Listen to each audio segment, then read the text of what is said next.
ఆడదానిగా మాట్లాడాలని నువ్వు నాకు చెప్పనవసరం లేదు. నేను ఏంటి అన్నది నాకు తెలుసు, నేను ఎలా మాట్లాడాలో అన్నది నాకు తెలుసు. ఎవరండి నాకు చెప్పడానికి? మీరెవరండి నాకు చెప్పడానికి? నీకు నేను చెప్పింది బాధ అయితే వినకు వినకు. ఎవరు వినమన్నారు మిమ్మల్ని? వినకండి.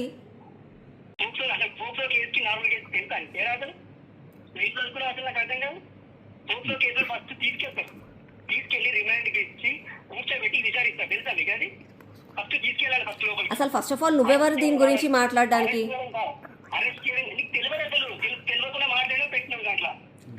నేను ఇంకొకటి చెప్పాలా? నీ పేరేంది? నీ పేరేంది?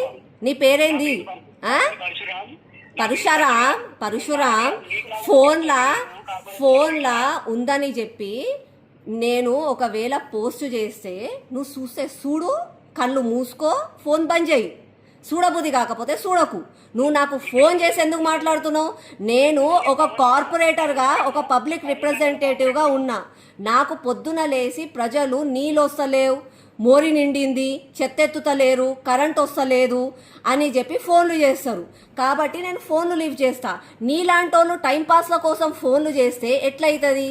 కాబట్టి నువ్వు బీఆర్ఎస్ వాళ్ళు అయితే నువ్వు బీఆర్ఎస్ పనులు చేసుకో, పార్టీ కోసం మాట్లాడు, నా పార్టీ ఐడియాలజీ కోసం మాట్లాడు. కానీ ఒక పర్సనల్గా మాట్లాడి ఒక కుటుంబ విషయాలు బయటికి వేయకండి.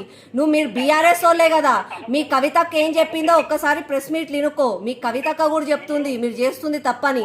నేను ఇప్పుడు నీ నంబరు పోలీస్ స్టేషన్కి పంపిస్తున్నా.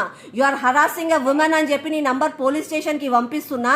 పోలీసు వాళ్ళు ఫోన్లు చేస్తారు, నీకు పోలీసు వాళ్ళు ఫోన్ చేస్తారు. పోలీసు వాళ్ళకి ధైర్యం చెప్పు, అప్పుడు మాట్లాడు పోలీసు వాళ్ళతోటి. నీకు ఒకవేళ నేను మాట్లాడింది తప్పు అనిపిస్తే పోయి పోలీస్ స్టేషన్కి పోయి కంప్లైంట్ ఇయ్యి. అంతేగాని నువ్వెవరు నాకు ఫోన్ చేయడానికి? నేను ఇప్పుడు పోలీసు వాళ్ళు ఫోన్ చేస్తారు, పోలీసు వాళ్ళతో మాట్లాడు, నాతో కాదు.